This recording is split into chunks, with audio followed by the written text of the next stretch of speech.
பாரதிய ஜனதா ஆட்சி அமைந்தால் எம்பிக்கள் மீதான வழக்குகள் குறித்து விசாரிக்க தனிக்குழு அமைக்கப்பட்டு பார்லிமென்டை தூய்மைப்படுத்துவேன் என்று மோடி கூறினார்.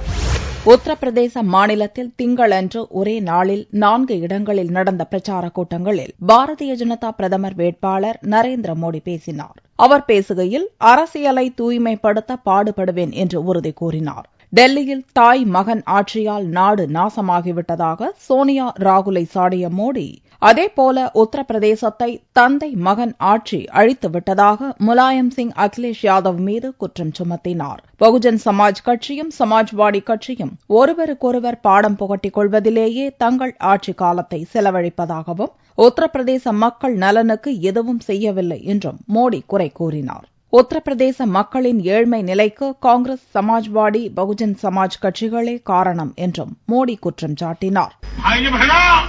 देश को मां बेटे की सरकार ने बर्बाद किया है, उत्तर प्रदेश को बाप बेटे की सरकार ने बर्बाद किया.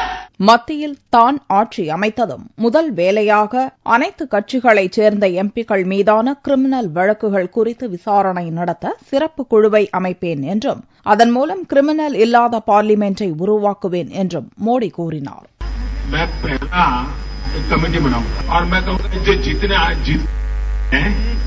जरा किस पर कौन से गुना जरा निकालो, उसमें भाजपा वालों को भी नहीं छोड़ूंगा, एनडीए वालों को भी नहीं छोड़ूंगा, एक भी को नहीं छोड़ूंगा.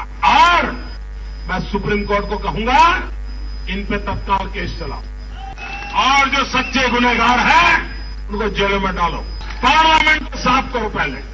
உத்தரப்பிரதேசத்தில் தலித்துகள் வீடுகளுக்கு ராகுல் சென்றதை கிண்டலடித்த மோடி, தாஜ்மஹாலை வெளிநாட்டினர் சுற்றுலா ஸ்தலமாக்கியதைப் போல ஏழைகளின் வீட்டுக்கு போய் புகைப்படம் எடுத்து அதையும் சுற்றுலாவாக மாற்றியவர் ராகுல் என்றும் மோடி சாடினார். தன்னைப் போல ஏழையாக பிறந்திருந்தால்தான் அவர்களைப் பற்றி புரியும், செல்வ குடும்பங்களில் பிறந்தவர்களுக்கு வறுமை பற்றி தெரியாது என்றும் மோடி கூறினார்.